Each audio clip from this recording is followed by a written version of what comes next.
Olá, pessoal! Esta é a quinta temporada do nosso podcast sobre funcionalismo linguístico, vinculado ao grupo de estudos em funcionalismo, GEF, da Universidade Federal do Ceará, UFC. Sou Janiele, doutoranda do Programa de Pós-Graduação em Linguística da Universidade Federal do Ceará, PPG-LIN, UFC, e faço parte do projeto Linguística Funcional Integra, que é coordenado pela professora doutora Nádia Paulino Pessoa Prata.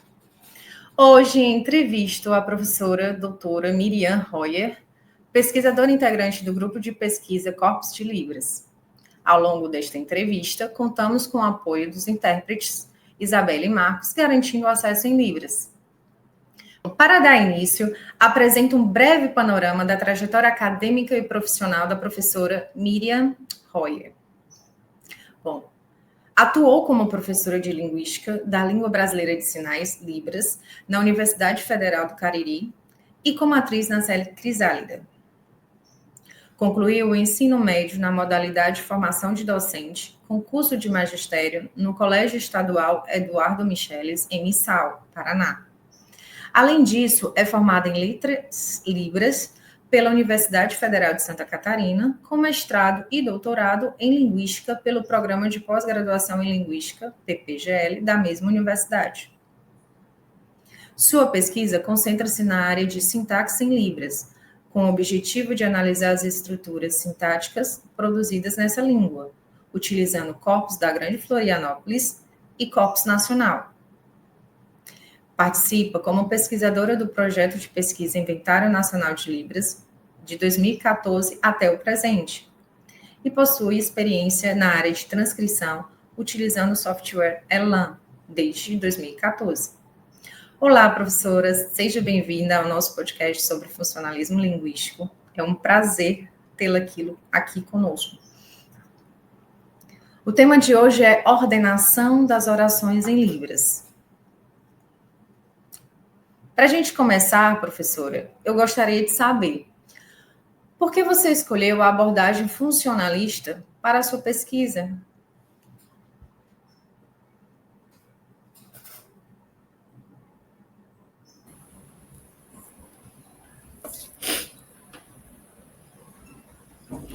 Bom,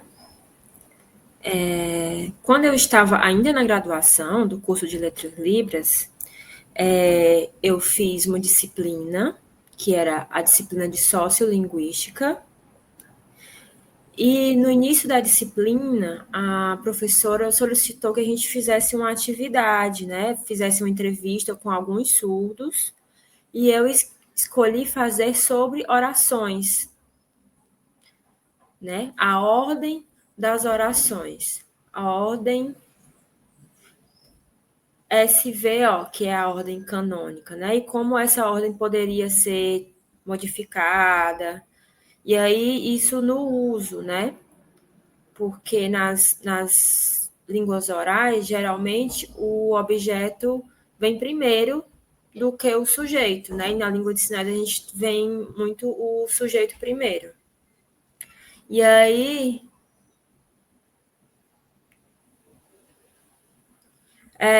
eu peguei de uma perspectiva muito gerativista e acabei fazendo um modelo de imagens, e aí os participantes respondiam. E aí eu senti um estranhamento na pesquisa, e aí quando eu fui fazer o mestrado, eu escolhi de novo, né, utilizar a perspectiva gerativista, e os meus achados, de fato, eu percebi que eu precisava de uma abordagem, na verdade, funcionalista, porque o gerativismo ele está muito preocupado com a formalidade, né, a regra, a gramática canônica.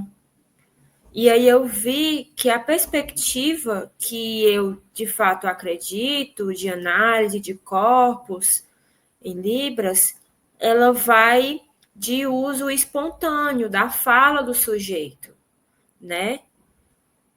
Em narrações, em conversas, né? E aí esses registros eram feitos em vídeos, e esse processo não poderia ser gerativista, porque gerativista é um processo mais elaborado, né?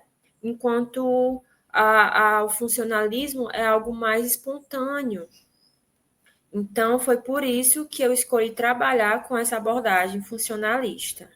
Então, no mestrado, de fato, a gente fica um pouco, né, confuso aí em que abordagem seguir, mas no doutorado eu, de fato, deixei de lado o gerativismo e pesquisei totalmente mesmo com uma abordagem funcionalista, né? E os achados que eu tive através do corpo de Libras foram muito precisos, muito ricos e que auxiliaram nas teorias.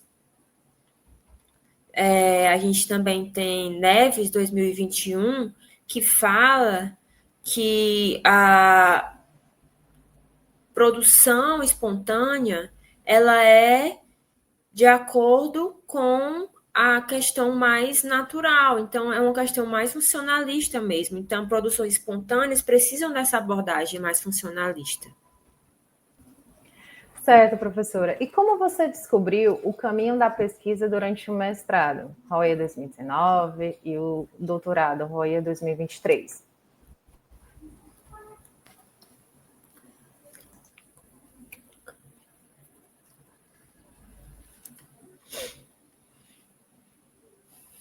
Bom, nessa disciplina de sociolinguística, que a gente fez, né, essas entrevistas sobre a ordem das orações, e aí foi onde eu comecei o meu interesse por essa questão, e aí resolvi trabalhar com isso no mestrado. E aí tinha essa ideia desse projeto, e aí quando eu, né, me graduei, eu fiz, né, a seleção do mestrado em linguística, e aí quando fui aprovada, eu iniciei a pesquisa com o corpus da Grande Florianópolis.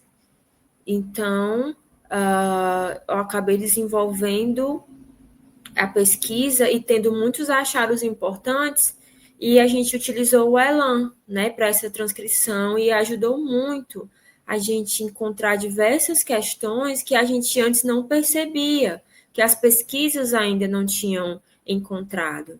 Então, as teorias, antes da minha pesquisa, elas iam de encontro com os meus achados, né? Eram pesquisas mais estruturalistas, mas na sinalização espontânea, no uso real da língua, a gente teve achados diferentes daquilo que as teorias indicavam até então. E a pesquisa mostra que no uso real da língua, né, nesse corpus, essas teorias estavam ultrapassadas. Então, a gente encontrou muitas questões.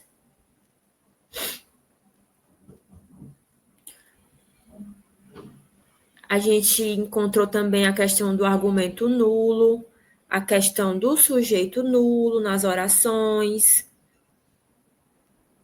a questão da omissão, a questão também das orações, né, que apresentam sujeitos nulos. Então, muitas questões, né, dessas, a gente precisou fazer essa pesquisa mais ampla no corpus.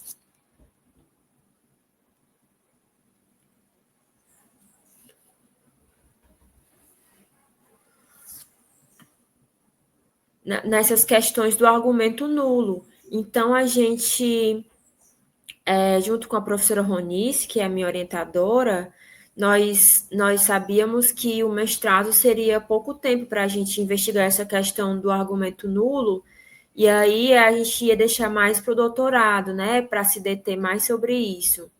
Então, tanto o argumento nulo quanto a questão da omissão a gente guardou para o doutorado. Então, no mestrado, a gente trabalhou mais com verbos transitivos, especificamente. E aí, a partir disso, nós vimos a necessidade também de investigar a questão da intransitividade dos verbos, né? E também da bitransitividade. E aí a professora Ronice disse, não, essa questão é muito específica, então você guarda aí para o doutorado. Então, no mestrado, de fato, nós nos detemos à questão dos verbos transitivos, né? Porque pela questão do tempo, só 2 anos, né, de mestrado, então nós tivemos que fazer esse recorte. E eu, de fato, concordei com a orientadora, então fizemos a pesquisa com esse foco. Então, a ordem OSV, né, objeto, sujeito e verbo, a gente pensou que seria talvez a ordem mais utilizada em Libras, mas não, de fato, a ordem canônica SVO, ela é mais utilizada, de fato. E isso com corpos de Florianópolis, onde a gente pesquisou. E aí eu fiquei com muita vontade de ver no resto do país, né? Consultos de referência, como que eles produziam essas sentenças e como que eles formavam essas orações, como eram as ordens, né?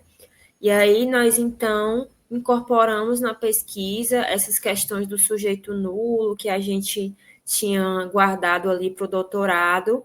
Então, quando eu iniciei a minha pesquisa, nós trabalhamos com surdos de referência, né, que a gente chama. E aí a gente trabalhou com pessoas que tinham pais surdos, né, surdos de pais surdos e surdos de pais ouvintes. E aí a gente achou que talvez essa questão da família, né, teria alguma influência na sinalização, na ordem das orações, mas a gente viu que não. A ordem era construída da mesma forma, né? As expressões não manuais também eram produzidas de forma parecida, então foi um achado importante, né? Essa questão do sujeito nulo também.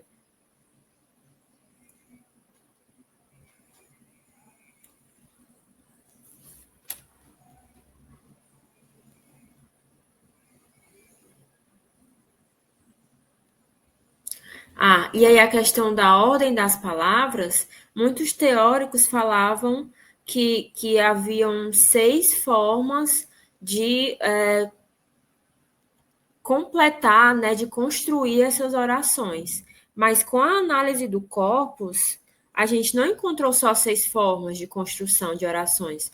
Nós encontramos muitas outras formas, né?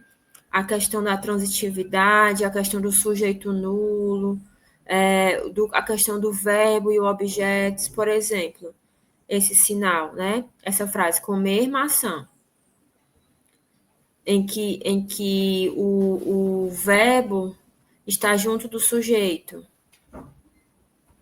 ou a questão da incorporação, em que o verbo e o objeto são incorporados juntos. Então, a teoria da Ferreira Brito, ela falava sobre isso. Então, nós utilizamos esse achado e colocamos também na pesquisa. Outra teoria de uma teoria dos Estados Unidos, a Diane, né, a autora Diane, de 82, ela também já falava do sujeito nulo incorporado,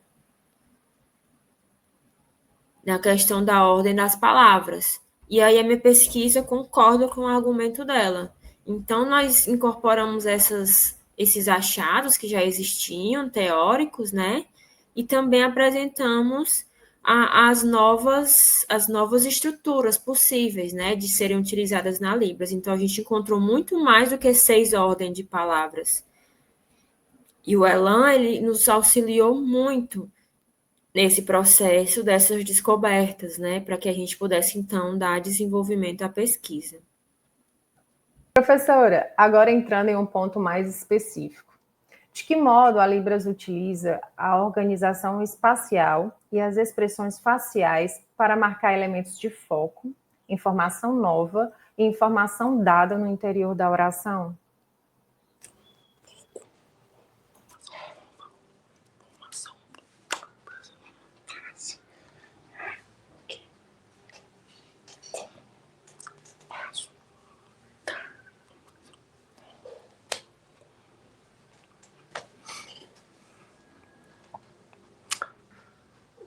Bom, perfeito. Quando nós estávamos usando o Elan, né, que é o software de transcrição, fazendo as análises, né, o que antigamente a gente pensava que a gente não percebia, na verdade, quando a gente fazia a análise, né, visual somente dos vídeos, mas o Elan ele é capaz de pegar aquilo que está oculto, né, às vezes aos nossos olhos, né? Por exemplo, um movimento de ir para frente, para trás, né, do tronco, né, antes a gente pensava que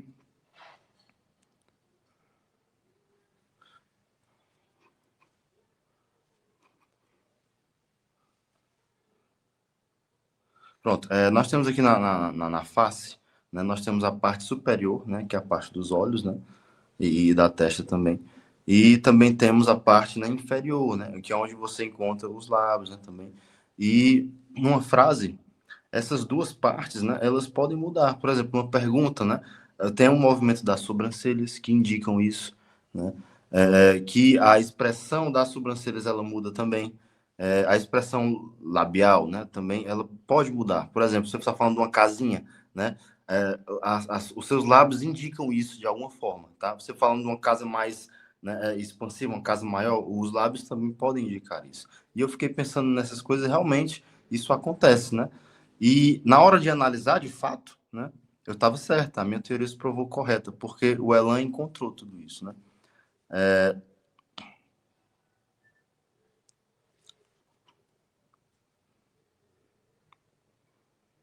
Assim. A autora, a autora Carolina, né, em sua pesquisa, ela diz que as expressões, né, labiais, né, elas podem expressar palavras ou, ou gestos com a boca, no caso, né, os gestos labiais, né, gestos que usam a boca, né, para significar, por exemplo, uma expansão, né, algo maior ou algo menor, né, e é o que chamamos de articulação de boca, né? E isso, né, você pode falar, você está analisando a palavra casa, né? Então a boca articula também a sílaba, né, casa, mas também ela pode indicar outras coisas, pode ter outros significados, ela pode se manifestar de maneiras diferentes. E nós encontramos essas duas formas nas análises também.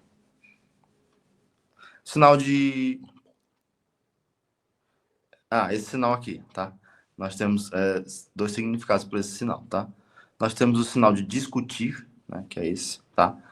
Vejam como os lábios fazem de uma forma. E o de política, né? A boca também articula a palavra, né? E discutir fica diferente por conta dessa articulação da boca que se manifesta de forma diferente, né? E no Elan, no software, a gente encontrou muita coisa acerca disso. E muitas pessoas, né, fazendo as pesquisas anteriormente, não tinham percebido. E quando eu fui analisar isso, às vezes é um detalhe muito pequeno, né? Por exemplo, o sinal de eu. As pessoas falavam, pensavam-se, né, que era dessa forma que sinalizava eu, né? Somente dessa forma. Mas os surdos, no corpus, a gente identificou que eles, naturalmente, né? Antes a gente não tinha percebido, mas eles fazem assim, bem rápido, né? Eu ir, por exemplo, só fazem assim. É uma coisa muito rápida que não dá para pegar visual somente no olho, né? Então, no software, por isso que eu disse que ele ajudou muito, né? Porque ele pegou esses detalhes mínimos, né? Ele tem a opção da gente colocar muito devagar a sinalização, a reprodução do vídeo. Então, a gente conseguiu encontrar, né, todos esses mínimos detalhes, né? Sujeitos nulos, sujeitos ocultos, né? A gente conseguiu pegar tudo isso, muitos detalhes que não era, como eu disse, né, não era possível ver a olho nu, digamos assim, né? E muitos sinais que aconteciam esse tipo de fenômeno. Então, a gente sabe que as pessoas precisam conhecer as teorias básicas, a gente sabe que a gente precisa conhecer tudo de básico, né, que tem sobre a gramática da língua de sinais, os autores também, Ronice, outros grandes autores que a gente precisa conhecer, dos que a gente já tem hoje, para poder entender tudo de básico, né? Para você conseguir analisar tudo isso na língua de sinais, na Libras. Porque a gente encontra tudo isso em somente algumas orações, todos esses detalhes. Então, a gente não... antigamente, né? Quando eu estava fazendo mestrado, eu pensei que, é só uma...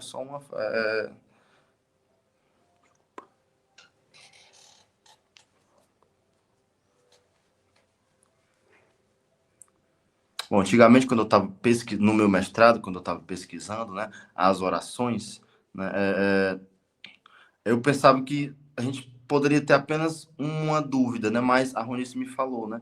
Não é somente uma dúvida acerca de uma oração, acerca de uma coisa, não.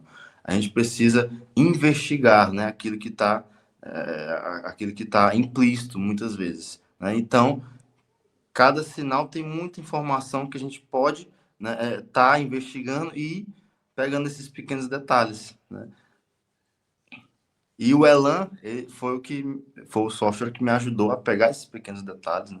Tudo muito realmente que a gente que não dava para ver a olho nu, mas com o software ele ajudou a ver tudo que estava escondido ali. Então foi muito por isso, sabe? Que a gente conseguiu ver essas informações novas, né? Como a pergunta diz. Certo, professora.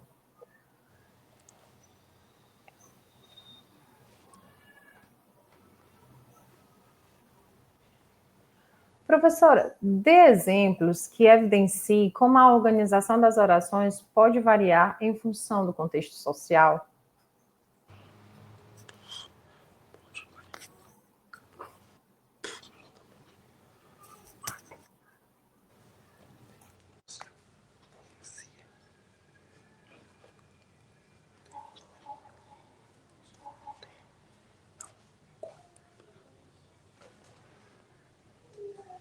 Pronto, perfeito, vamos lá. O contexto social, né, a tecnologia também influencia muito a forma de como as pessoas sinalizam. Por exemplo, antigamente as pessoas sinalizavam de uma forma utilizando mais o espaço em sua volta. Hoje a gente percebe que esse espaço ele tem diminuído. É um espaço que as pessoas utilizam para sinalizar. Por exemplo, por conta do celular, nas videochamadas, né, as pessoas sinalizam só com uma mão. Às vezes a pessoa coloca lá o celular encostado numa mesa e ele consegue, né, sinalizar com os dois, mas geralmente é só com uma mão, né? E o contexto social, ele ajudou muito, principalmente depois da pandemia, né? Onde nós tivemos esse fenômeno social, né, gigante que aconteceu, né?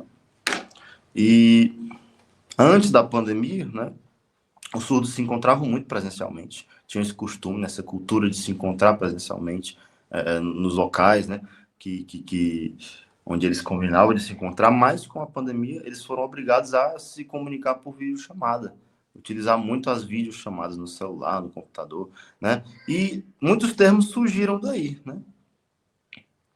Por exemplo, o termo normal, né, no caso, né, antigamente nós utilizávamos esse sinal aqui. Hoje, Hoje se tem esse sinal aqui que é de outro país, né? E a gente usa como normal, né? Então essas alterações acontecem, né? Isso é normal, digamos assim. Então tem sim influência da era digital, influência da tecnologia e do contexto social, né? Dos acontecimentos também, né? Então nas análises desses corpos, né? No ano de 2017, né? Aqui essa análise nacional, a gente fez ponto a ponto, mas quando surgiu essa era, né, das videochamadas, né, a gente percebeu que de 2007 para depois da pandemia, né, muita coisa mudou, né? Foi em 2021, né, que a gente fez essa nova análise. Nesse pouquíssimo, 3, 5 anos, né, que houve, nesse intervalo pequeno, houve uma mudança muito bruta no sentido de no sentido de contexto social mesmo, de sinalização, né? As pessoas sinalizavam, é normal, dessa forma. Quando a gente foi ver, na outra pesquisa, as pessoas já estavam fazendo esse sinal aqui, né, para a palavra normal, né? Então, é muito diferente. Esse é só um exemplo, né? É só um exemplo. Então, logicamente, se a gente pudesse ter acesso a todas essas gravações, né, a todos esses registros em vídeo que se houve da pandemia, seria muito bom, mas exige um grande, um grande trabalho para conseguir. Mas a gente percebeu isso, né? A gente percebeu essa mudança, né, de estrutura devido ao contexto social, né? Até mesmo a ordem das orações, né, na pesquisa anterior, né, a gente via que era de uma forma e após, né, todos esses acontecimentos, a gente viu que mudou, até mesmo de região para região. Teve essas variações, tiveram essas variações, né? Então, variação fonológica, né, é o que acontece, variação morfológica também, e variação sintática, né, até hoje a gente não percebeu, a gente precisa pesquisar mais, né, sobre esse tópico, mas, né, tem pessoas interessadas, né, pesquisando sobre isso, assim, é muito importante essa pesquisa também. Tá? A gente sabe que existe variação, né? Até hoje, né, em todo o território aqui, a gente percebe essa variação, mas há de se haver mais pesquisas nesse tópico, né? Então, sempre que uma pessoa escolhe fazer uma pesquisa na área de sintática, a pessoa precisa entender do contexto social. Não tem para onde correr. Porque, sim, há mudanças, né? Esse corpus que eu citei, né? O corpus anterior, né?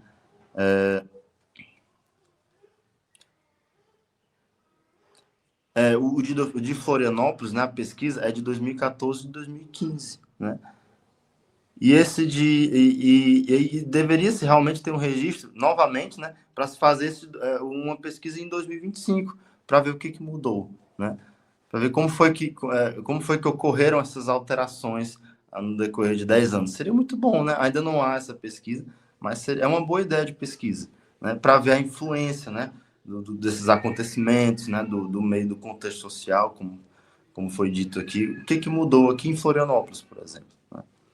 São muitas ideias para muitas pesquisas, muitas ideias boas e interessantes de se pesquisar, mas realmente tem que ser algo profissional, algo bem trabalhado para dar certo. Sim, professora, muito interessante tudo isso que você acabou de falar.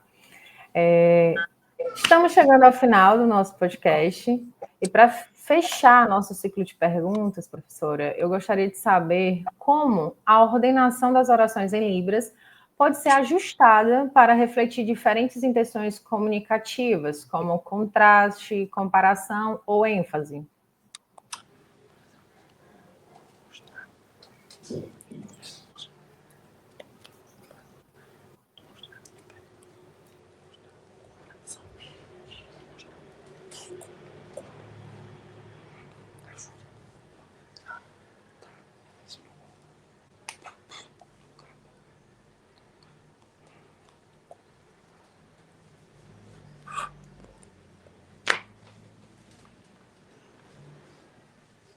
Perfeito, né?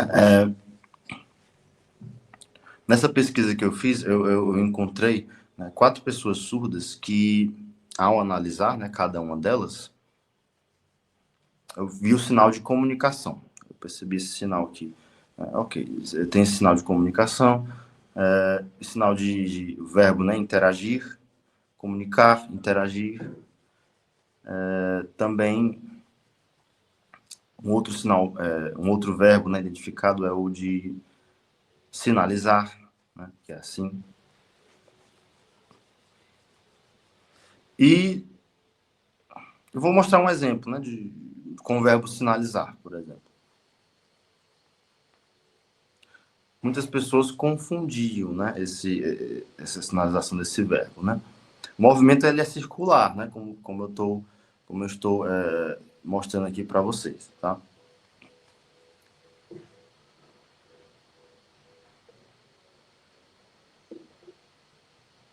Então esse tipo de movimento, né, que eu estou falando, ele é ele é de língua de sinais, né? Esse é o sinal para a língua de sinais. O movimento de sinalizar é diferente. O movimento do verbo sinalizar, ele é assim, não é como o de língua de sinais, né? Então a gente percebia a gente percebe, esse é o sinal de sinalizar que muita gente utiliza, né, dessa forma. Tá? Aqui a gente utiliza como verbo, e esse outro aqui, que é o língua de sinais, é o objeto, né? Sinalização, o substantivo. E nas sinalizações, a gente percebeu que há uma influência do objeto, né? Para a forma como esse sinal é sinalizado, né? E do sujeito também. O objeto e o sujeito, eles influenciam. Por exemplo, se o objeto for papel, a palavra, o sinal papel, por exemplo, eu estou escrevendo, né, e você percebe, né, que está implícito, né, que é um verbo. A gente pensava que seria um verbo simples, só que não, é um verbo classificador, tá? Não é um verbo simples, ele é um verbo classificador. Por quê? Porque ele já se utiliza, né? O objeto já está ali implícito. O objeto aqui, que é a palma da mão, já é o papel, né? E a ação, né? O verbo que está se utilizando de escrever já está sendo feito sobre o objeto aqui. Então, seria um verbo classificador, né? A forma como a gente classificaria esse fenômeno, né? Esse verbo aqui é... Outro exemplo, por exemplo, que a gente observou também. Utilizando, né, a forma geral, né, sujeito, verbo e objeto, a gente percebeu que o verbo e o sujeito podem estar juntos também, né? Por exemplo, esse sinal aqui de olhar, né? O que significa ele? Só esse sinal aqui significa eu olhei para o surdo, né, que estava ali. Eu olhei para o surdo que estava lá, naquela posição, né? Então, o eu, né, e o olhar estão juntos em um mesmo sinal. Então, significa que eles estão incorporados um ao outro. Um outro exemplo, eu falei de comunicação. Tem vários exemplos, né, que a gente pegou de vários sinais, né? Seria bom que vocês pudessem dar uma olhada na minha tese de doutorado, onde a gente tem muitos exemplos sobre isso, né? E os exemplos e as provas, né, de como é que eles se evidenciam, né, naqueles exemplos, né? Então, a gente pensou, é só um verbo simples, é só um verbo aquilo. Não, a gente precisa realmente... Não é só citar também esses exemplos, não. Tem que provar, né, de forma empírica mesmo, né? Então, o Elan, como eu menciono novamente, o software Elan, ele me ajudou muito a fazer, a provar mesmo tudo isso que eu estava pensando, tudo isso que eu estava teorizando. Então, é dessa forma que a gente encontra essas intenções, né, dentro das orações. Chegamos ao momento final, professora. Eu agradeço profundamente pela sua participação neste episódio do nosso podcast. Foi uma conversa extremamente produtiva e enriquecedora. Muito obrigada por compartilhar a sua experiência. E com isso, encerramos mais um episódio. Lembrando que todos estão disponíveis no YouTube e no Spotify. Até a próxima, pessoal!